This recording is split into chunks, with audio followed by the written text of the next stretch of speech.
आप सभी को नमस्कार, सुप्रभात। सार्थक government job point YouTube channel आप सभी लोगों का हार्दिक स्वागत करता है। चैनल पर नए हैं, चैनल को सब्सक्राइब करके वीडियो को लाइक कर दीजिए, शेयर कर दीजिए, बेल आइकन दबा कर रख लीजिए ताकि आपको नोटिफिकेशन मिल जाए और आप उसे शेयर कर पाएँ।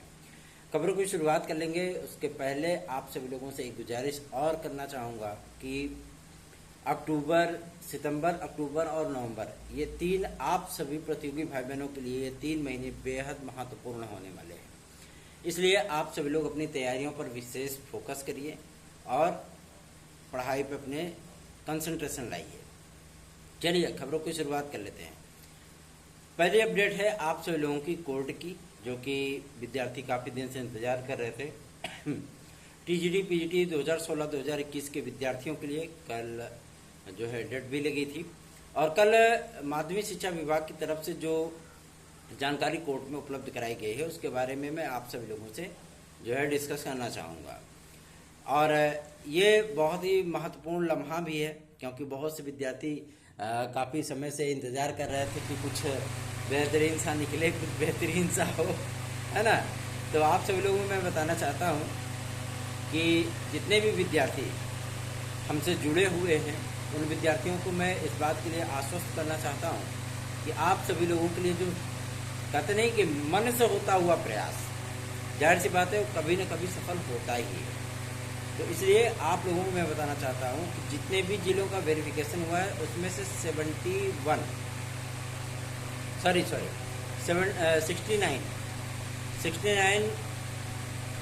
जिलों का टोटल डेटा जो है वहाँ पर उपस्थित किया गया है और उसमें से लगभग सभी विषयों का, क्योंकि अभी उसकी पूरी डिटेल हमारे पास नहीं आई है, लेकिन टोटल जो उन्होंने सीटों की बात की है 310 सीटों की बात की है, ठीक है ना। और सारी चीज़ों का क्लियरेंस है और लगभग सभी विषयों में, ठीक है ना, सभी विषयों में और सभी वर्गों में सीटें आपकी हैं। और जहाँ पे अगर रिजर्व कैटेगरी की सीटें नहीं हैं वहाँ पे अनरिजर्व कैटेगरी की भी सीटें हैं। लेकिन जो हमें जानकारी प्राप्त हुई है कि लगभग सभी वर्गों में सीटें जो है वो रिक्त हैं और ख़ास तौर पर आपके टीजीटी वर्ग में और ख़ास तौर पर प्रवक्ता वर्ग में। मतलब 2021 की बात की जाए तो आपको प्रवक्ता वर्ग में सीटें भी देखने के लिए मिलेंगी और टीजीटी में थोड़ी कम सीटें देखने के लिए मिलेंगी। लेकिन 2016 में टीजीटी में अगर सीटें ज़्यादा हैं तो प्रवक्ता वर्ग में कम सीटें हैं, ठीक है ना। तो इसमें आपको ज़्यादा जद्दोजहद करने की आवश्यकता नहीं है क्योंकि जितने भी विद्यार्थी हमसे जुड़े हुए हैं उन विद्यार्थियों के हितों को प्रभावित न करने वाली नीति अपनाई गई है ताकि वो विद्यार्थी सुकून शांति से अपने फेवर में आते हुए फैसलों को देख पाएँ। बहुत से विद्यार्थी होते हैं जो मैसेज करते हैं केवल, है ना, और भी मैसेज करते हैं वो तो थोक के भाव करते हैं, ठीक है। कुछ मैं देखा हूँ, कल परसों मैं रिप्लाई कर रहा था, मैंने देखा है कि ऐसे भी विद्यार्थी होते हैं जो एक बार में 50-50, 100-100 मैसेज कर देते हैं। तो देखिए अपने पास जब समय होगा, ठीक है, मानते हैं कि अभी आपके पास समय है तो जाहिर सी बात है ऐसा भी पॉसिबल नहीं है कि सामने वाले के पास भी वक्त हो, ठीक है। तो थोड़ा सा पेशेंस रखा करिए, ठीक है, धैर्य रखा करिए और वो लम्हा, वो पल आपके जीवन में अवश्य ही आएगा। और ये डेटा उपस्थित करने के बाद जो है डेट आप सभी लोगों की वो आगे बढ़ा दी गई है। अभी फ़िलहाल कोई डेट कंफर्म नहीं हुई है, लेकिन इस पर लास्ट हियरिंग चलेगी। मतलब जो जानकारी प्राप्त हुई है कि 2 से 3 सुनवाइयाँ इस पर चलेंगी, ठीक है ना। और गवर्नमेंट की तरफ से जब लायर आपको उपस्थित होंगे तो ये मामला आप सभी लोगों का फाइनल हो जाएगा। बस कहते नहीं कि पहुँचा हो गई है, तो इसीलिए आप सभी लोगों को भी अब परेशान होने की आवश्यकता नहीं पड़ेगी। निश्चित रहिए, विश्वास रखिए, भरोसा रखिए, विजयश्री हम सभी लोगों के जो है कदमों में होगी। निश्चिंत रहें इस चीज़ के लिए। खुशी की बात तो यह है कि वेरिफिकेशन की प्रक्रिया कंप्लीट हुई है और अभी तदर्थों की नियुक्ति का मामला चल रहा है, मतलब उनको निश्चित मानदेय पर फिक्स किए जाने को लेकर के। और जैसे ही प्रक्रिया आप लोगों की कंप्लीट होगी फिर उधर से शिक्षा सेवा चयन आयोग में वकील महोदय आ जाएंगे। उसके बाद आपकी ये 2 से 3 हियरिंग लगेगी कम्प्लीटली, सारे मामले आपके क्लियर हो जाएंगे। उसके बाद आप लोगों की नियुक्ति की प्रक्रिया स्टार्ट होगी। निश्चित रहें, न्यायालय पर भरोसा रखें और साथ ही साथ जो है अपने ईमान पे और अपने विश्वास पे भी दृढ़ भरोसा रखें, आप लोगों का भला ही होगा। चलिए आगे बढ़ते हैं। अब बात करेंगे एक और महत्वपूर्ण मुद्दे को लेकर के, जो कि संबंधित है आपके शैक्षिक अर्हताओं के शासनादेश को लेकर के। हम सभी लोगों ने एक प्रयास शुरू किया था शैक्षिक अर्हताओं के शासनादेश के लिए भी, और वो अब सफल होता हुआ नज़र आ रहा है। आप लोगों को 1-2 दिन में जो है शैक्षिक अर्हता का शासनादेश माध्यमिक शिक्षा विभाग की तरफ से देखने के लिए मिल सकता है। और ये शासनादेश जारी होते ही आप सभी लोगों की तमाम उन भर्तियों का जो कांटे भरे रास्ते हैं ना, वो फूलों भरे रास्ते में बदल जाएंगे। मतलब ये है कि उन पर जो विवाद है, जो संकट के बादल मंडराते हैं, वो सारे के सारे समाप्त हो जाएंगे। इसलिए आप सभी लोगों से भी एक विनम्रतापूर्वक रिक्वेस्ट है कि आप लोग नर्वसता छोड़ करके कम से कम नहीं तो अपने लिए ही सही 2 कदम चलना तो सीखिए, ठीक है। क्योंकि सामने वाला व्यक्ति भी अगर आप सभी लोगों के लिए प्रयास कर रहा है तो जाहिर सी बात है कि उसमें आप सभी लोगों से सहयोग भी अपेक्षित करके वो चलता है। अदरवाइज़ अगर आप सहयोग नहीं करते हैं तो जाहिर सी बात है कि उसमें समस्याएं सिर्फ आपको होंगी, दूसरे किसी व्यक्ति को नहीं होगी, ठीक है। और बहुत से विद्यार्थी ये भी पूछते हैं कि एज रिलैक्सेशन का क्या हुआ, मिलेगा अभी कि नहीं मिलेगा। मैं आप लोगों को बताना चाहता हूँ, अभी जो शासनादेश इधर से जारी हुआ था, ये जो बातचीत हुई थी, उसमें जो किसी वर्ग में आपका 35 वर्ष का था, किसी में 30 वर्ष आता है, ठीक है ना, और लोक सेवा आयोग में 40 वर्ष तक आता है। तो इन तमाम चीज़ों को कि बढ़ा करके 5-7 साल दे दिया जाए। लेकिन अब लोक सेवा आयोग की जो स्ट्रेटजी होती है वो थोड़ी सी डिफरेंट होती है, क्योंकि उसमें ऑलरेडी 21 से 40 वर्ष है, ठीक है। अब कोविड काल के चलते बहुत से राज्यों ने, यहाँ तक कि सेंट्रल गवर्नमेंट ने भी रेलवे, एसएससी आदि में भी एज रिलैक्सेशन प्रोवाइड किया है। लेकिन उत्तर प्रदेश इकलौता ऐसा राज्य मेरे ख्याल से रहा है जहाँ पे विद्यार्थियों को एज रिलैक्सेशन नहीं मिला। विद्यार्थी ये कोशिश कर रहे थे कि हमको अगर 24 PCS में ही मौका मिल जाए तो हम आवेदन कर लेंगे, और 24 के PCS का जो विज्ञापन था इसीलिए डिले हो रहा था कि एज रिलैक्सेशन जैसा कोई अगर आदेश आ जाए तो हम विज्ञापन जारी करें। लेकिन जब गवर्नमेंट की तरफ से और विशेष सचिव और प्रमुख सचिव की तरफ से ये चीज़ें क्लियर की गई तो विज्ञापन जारी हुआ। लेकिन विद्यार्थियों की उम्मीदें हैं कि हमें एज रिलैक्सेशन मिलेगा तो हम आवेदन कर लेंगे। मैं आप सभी लोगों को बताना चाहता हूँ, एज रिलैक्सेशन के मुद्दे को लेकर के अगर कहीं पे कोई कार्य हो रहा है, ठीक है ना, तो जनप्रतिनिधियों के माध्यम से ही हो सकता है, पहला। दूसरा ये कि ये मुख्यमंत्री लेवल पे ही होगा, ठीक है ना। आप कोशिश ये करिए कि जितने भी हमारे भाई बहन हैं, क्योंकि हम लोग तो प्रयास कर ही रहे हैं, हम लोग उसके भुक्तभोगी नहीं है, फिर भी प्रयास कर रहे हैं कि आप लोगों को उस चीज़ का जो है बेनिफिट मिल जाए। और जितने भी जनप्रतिनिधियों से हम लोग मिले हैं, सभी लोगों से एक ही डिमांड रखे हैं कि विद्यार्थियों को एज रिलैक्सेशन प्रोवाइड किया जाए। इसमें आप लोगों को एक मौका 2025 PCS में दिया जा सकता है। उसके अतिरिक्त अगर कोई अवसर न दिया जाए, इसमें कोई अतिशयोक्ति नहीं होगी। आप लोग अपने आप को मेंटली पूरी तरीके से प्रिपेयर कर लीजिए कि अगर आपको एक अवसर 2025 का मिल रहा है तो जाहिर सी बात है आप उसको 100% अपना दे करके बुना लीजिए। अदरवाइज़ अगर उसके बाद मौके नहीं मिलते हैं, फिर न तो आप सिस्टम को दोष दे पाओगे, न गवर्नमेंट को दोष दे पाओगे, और न ही उत्तर प्रदेश लोक सेवा आयोग को दोष दे पाओगे, ठीक है ना। दोनों चीज़ें।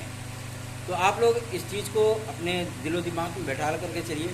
बहुत से हमारे भाई बहनों का ये भी कहना होता है कि हमें LT ग्रेड GIC खंड शिक्षा अधिकारी में मौका मिलेगा कि नहीं मिलेगा। तो देखिए, एज रिलैक्सेशन का जो प्रस्तावना होती है वो किसी पर्टिकुलर एक वैकेंसी के लिए नहीं होती है, ठीक है ना। उत्तर प्रदेश लोक सेवा आयोग अगर आपको एज रिलैक्सेशन प्रोवाइड कर रहा है या करेगा तो जाहिर सी बात है कि उसमें आप लोगों को LT ग्रेड GIC खंड शिक्षा अधिकारी आदि में भी आप लोगों को ये बेनिफिट देखने के लिए मिलने वाला है, ठीक। और जो कैबिनेट की मीटिंग हुई थी उस पर भी इस प्रस्ताव पर चर्चा हुई थी, ठीक है ना। लेकिन अभी कोई वैकेंसी जो है वैकेंट है ही नहीं। जब अधिकारियों की मीटिंग ली गई थी, उत्तर प्रदेश लोक सेवा आयोग के अध्यक्ष और सचिव दोनों लोग उपस्थित थे वहाँ पे।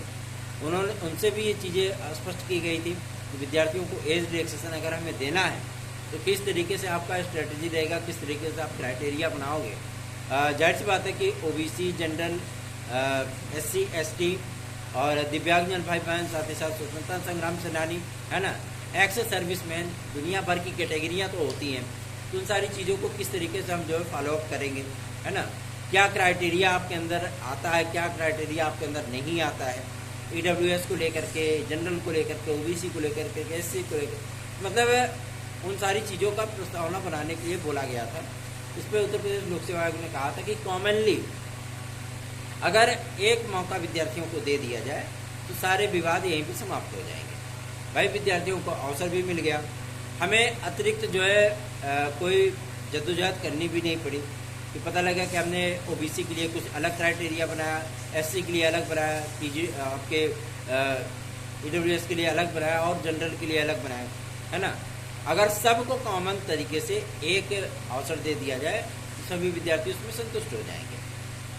तो इसी स्ट्रेटजी पे काम चल रहा है। और आप लोगों को मैं बता दूं, ओवर एज हुए हमारे भाई बहनों के लिए LD ग्रेड GIC और खंड शिक्षा अधिकारी के रास्ते खोलने के लिए हम सभी लोगों ने पूरे ताकत के साथ प्रयास किया है और आज भी वो प्रयास हमारा जारी है।